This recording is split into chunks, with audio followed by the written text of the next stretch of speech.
Bismillahirrahmanirrahim. Assalamualaikum warahmatullahi wabarakatuh. Selamat sore menjelang malam ya. Salam sejahtera untuk kita semua, anak-anak dan orang tua murid yang mendampingi anak yang melihat video ini. Semoga dalam keadaan sehat. Semoga kita ketemu di hari Kamis.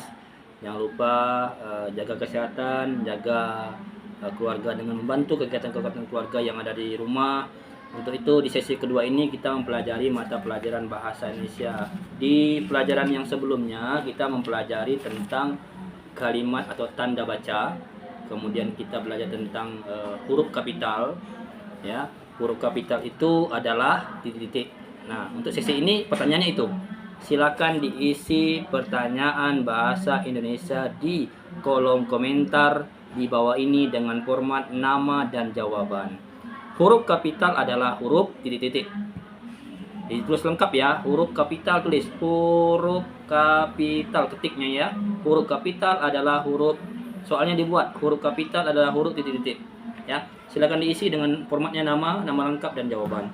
Oke, dengan huruf kapital kemarin kita sudah belajar panjang lebar, maka hari ini kita akan belajar tentang judulnya adalah kawan seiring. Siapakah kawan seiring?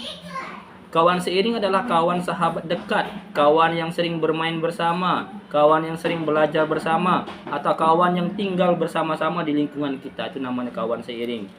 Kenapa disebut kawan seiring? Karena sering ketemu, namanya seiring. Nah, kemudian apa yang harus kita lakukan dengan judul kita dan kawan seiring? Kita bisa menentukan dan menyebutkan apa saja yang harus kita lakukan pada saat kita bertemu dengan kawan seiring. Kemudian kita juga tujuannya ada yang kedua adalah mempelajari kalimat ya, kalimat tunggal. Nanti kita akan belajar ya. Kawan seiring, sahabat, kawan, teman, apalah sebutannya. Biasa kita panggil apa? Nah, itu adalah kawan seiring. Nah, bagaimana sikap kita kepada kawan seiring? Kita harus saling menjaga toleransi. Siapapun itu, sukunya apapun itu, agama apapun itu, kita harus wajib menghargai atau menjaga toleransi satu sama lain. Sahabatlah yang akan bersama-sama kita di sekolah, di lingkungan, di tempat ngaji, di tempat belajar, bahkan maaf ya untuk yang beragama non muslim, di gereja juga ada kawan seiring ya. Kita ini orang Nusantara ya, agamanya banyak, kita ini berteman, semua teman, kita tidak boleh membeda-bedakan. Itu namanya kawan seiring. Nah, kemudian yang kedua ya. Yang kedua kita akan membahas kalimat tunggal. Kalimat tunggal itu seperti apa anak-anak? Nah, kalimat tunggal kalau anak-anak punya buku di halaman halaman 35 ya. Kalimat tunggal itu kalimat yang berisi SPOK. SPOK itu apa? Yang pertama subjek. S itu subjek. Nanti kan kita jabarkan subjek itu apa. Yang kedua adalah predikat atau predikat. P ya. O na objek, K adalah keterangan. Subjek, siapa itu subjek? Subjek orangnya atau bendanya. Ya, biasanya subjek itu di depan, paling depan subjek. Ya, jadi kita bisa contoh ya nama orang, misal Hana. Nah, itu subjek. Yang kedua P, predikat ya. Dia mengerjakan apa? Kata-kata kerja ini ya. Jadi misalkan Hana makan. Ada dua, S-nya Hana subjek, P-nya adalah makan. Jadi Hana makan ya. Jadi kita sudah dapat dua S dan P.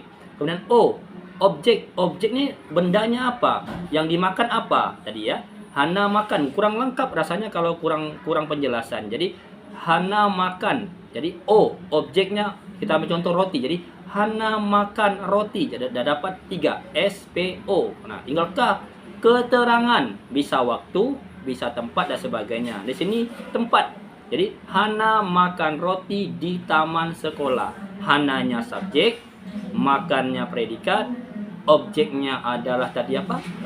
Roti.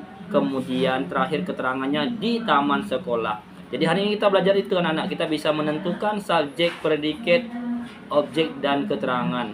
Jadi tujuannya agar kita bisa membuat kalimat tersebut dengan sempurna sesuai dengan kalimat tunggal. Kalimat tunggal terdiri atas satu subjek dan satu predikat. Satu subjek, satu orangnya atau satu bendanya, tidak boleh dua. Ya. Kalimat tunggal dapat dianggap objek dan keterangan. Kalimat di atas dilengkapi dengan keterangan menjadi ya, contoh tadi Hana makan roti di taman sekolah. Jadi tidak lengkap kalimat tersebut, Maka dari itu nanti ya, tugas anak-anak yang lupa tadi ya, kita akan mengerjakan di ya buku latihan bahasa Indonesia, di mana nanti Pak Ebi akan berikan tugas-tugas itu berupa soal-soal, ada sekitar 5 soal ya. Kemudian yang terakhir, kita juga mempelajari, bisa anak-anak bisa menentukan dan bisa menyebutkan dan bisa mengetahui cerita itu ada tiga urutan. Yang pertama di awal, jadi biasa di awal perkenalan segala macam di awal, kemudian di tengah isinya, kemudian di akhir penutupan. Jadi penutup dari isi cerita tersebut ya. Jadi ada 3 urutan cerita. Yang pertama tadi adalah awal, tengah, dan akhir ya. Oke. Kemudian kenapa kita harus mengetahui urutan? Karena kalau kita buat bercerita, kita buat di akhir dulu di atas, maka kita tersebut tidak nyambung. Begitu juga sebabnya, isi dulu di atas, maka isi tersebut tidak menyambung. Maka dari itu, kita harus tahu bagian mana saat kita ingin membuat cerita. Apakah di awal dulu, kita ceritakan pengalaman kita, contohnya, kemudian diisi atau di tengah, atau di akhir. Ya, cukup sekian, terima kasih. Mungkin karena kondisi kita tidak bisa maksimal karena kondisi suara di kilim kita, Pak Ebi harapkan bisa dipahami dengan materi ini walaupun singkat. Setelah ini akan ada tugas ya, tolong dikerjakan di buku latihan. Mohon maaf Bapak Ibu yang mendampingi, mohon bisa memperhatikan video ini sampai selesai, dan mungkin soal-soal yang saya kirim di grup ini adalah bagian dari materi ini ya. Sehat selalu untuk semua, jaga kesehatan, selalu beribadah, makan sehat ya. Jangan lupa nanti makan bergizinya dimakan anak-anak, karena berjalannya waktu kita targetkan untuk selalu menjaga kesehatan ya oleh pemerintah sekarang ini, Bapak Prabowo ya, mencadangkan program tersebut untuk anak Indonesia supaya sehat terus ya. Ke depan mari kita menjaga toleransi. Ingat tadi pelajaran kita tadi PKN, tetap bahasa Indonesia juga ada di kawan seiring ya. Menjaga toleransi itu penting, karena kalau kita tidak menjaga, apalah arti dari kelompok kita. Maka berjalannya waktu, kalau kita tidak bisa menjaga menghormati toleransi ini, maka kelompok atau kelas kita akan pecah, saling mengejek, saling menghina, bahkan yang paling berat adalah saling berantem. Nah, kalau kita hal kecil saja kita menjaga, maka ke depan insya Allah kita akan bisa bersatu ya. Khusus anak kelas 3C ya, tetap semangat walaupun belajar di rumah, tinggal 1 hari lagi besok ya. Insya Allah ke depan anak-anak bisa memanfaatkan waktunya walaupun sebentar di video ini, anak-anak bisa mendengarkan materi Pak Ebi ya, untuk nanti di sekolah kita pelajari lagi. Bapak akhiri dengan Assalamualaikum warahmatullahi wabarakatuh. Selamat sore.